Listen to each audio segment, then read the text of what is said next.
Hello. Right, off camera I made some changes to this drive shaft. I beveled it out a bit more and shrunk the centre part down because it was a bit too thick. Now I'm going to put the crank back in again. So I'm going to do a Control R, put a loop cut in there. Control B, bevel that out. And I think, Control B and bevel it. I don't need two edges, just one.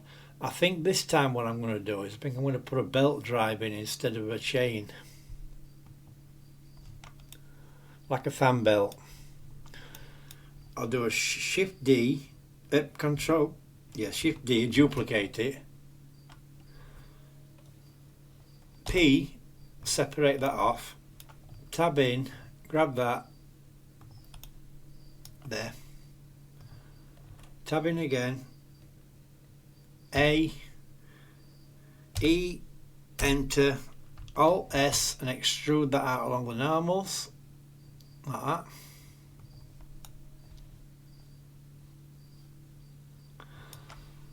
I'll do another loop cut that way, like that, and that's about the right thickness for my belt, and you'll see why I'm doing it, because I can make the belt then off of this. So grab that like that, grab those faces in between,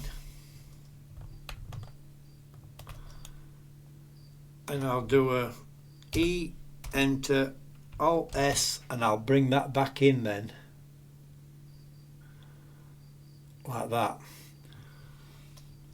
The reason I've done that is because I can do something like this then. Do a Shift D, bring those out to there like that. I can do the same on the motor, and then I can join. In fact, I'll just show you quickly what I mean. I can come in like that. Let's go into there. Just grab half of them like that. Grab it on the Z. Alt Z. Go out of X-ray. See, that's how you can do it. You can actually make the belt like that off of the shape of the cylinder. And then I can add a solidifier to that and thicken it back out, and that's what I'm going to do. So I'm going to do A, and I shouldn't have done that because I've grabbed that, grab it, X, just a minute, X and vertices, make sure you get shut of it all. That's essentially what I'm going to do. I'm going to make the belt off of this. So now I've got that, I'm going to do a Control A, All Transform, set origin to geometry. Control Z, set origin to geometry, not cursor. Tab into it, and I'll select that edge, that edge, that edge, and that edge. I'll not do the inner one because, as I said, I want to make the belt. Control B and bevel that off just a fraction to take away any sharp edges.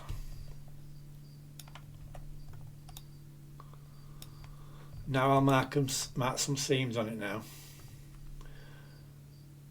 So I'll grab that edge there, that one, and that one. Anywhere it changes direction, you mark an edge. Like that. And then come underneath, and I want one running all the way along then to open it all up. Right click, mark seam. Bring that into isolation. Then what I can do is then I can tab in like this, select those inner faces, X faces, and now I'll leave that inner face. I don't want to take that one out, so I'll take the belt away.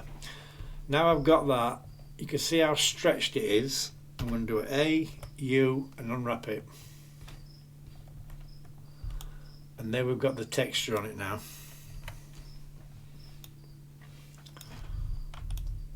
So that's not looking too bad. When I get the motor at the top, and I get the belt running down between it, you'll see why I've done it like that a lot better. And I think I'm happy with that. I think what I'll do now, I'll start making a motor. I'm just wondering if anything else I can do to this one. Just let me see if I've got an image of a drive shaft again.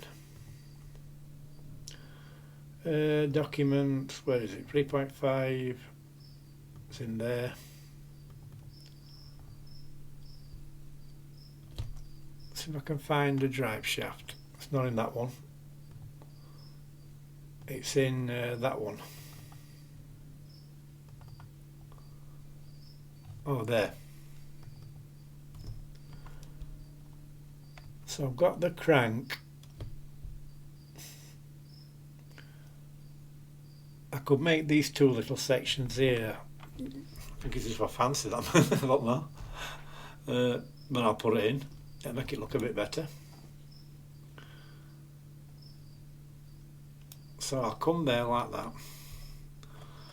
I'll do a Control R, loop cut there, drag it over.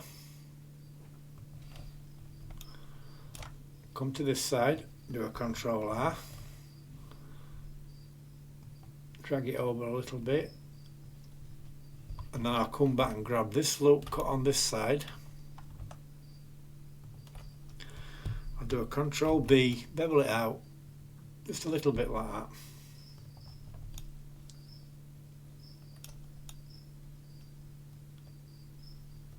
Hang on, where's this side gone? Ah, it will be on its side, I can't see it. That again. Grab that edge. Let's do a Control B. Bevel it out just a little bit like that. I don't know what it's for, but I'm putting it in. E, Enter, Alt, S, and extrude it out. There. As I said, I don't know what purpose it serves, but... And then I'll just grab that edge there, that one there. If I can grab it, grab that edge,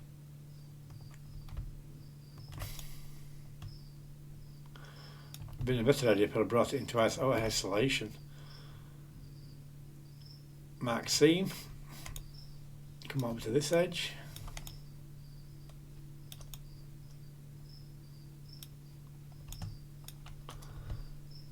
grab that edge and that edge, right click, mark seam, and then I'll just grab the edges then.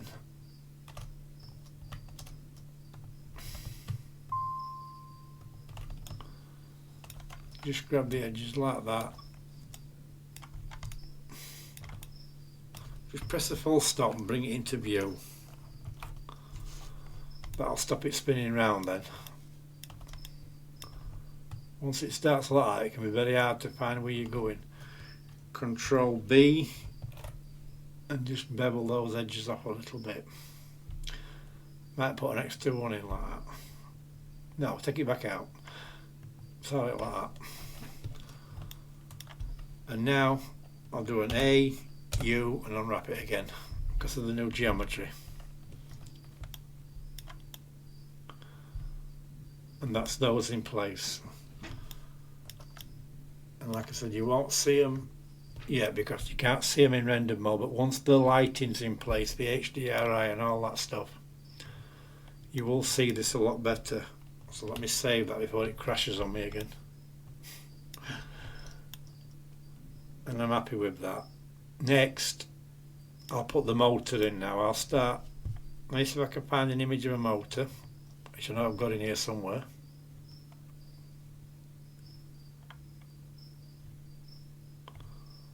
I know I've got a motor, I've had it. There it is.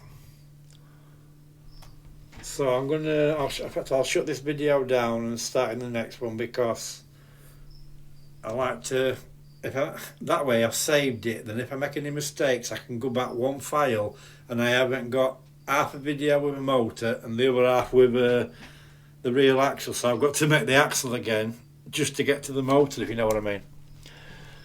So I'm going to end this now, and I'll be back with the motor, and I will say thank you for watching.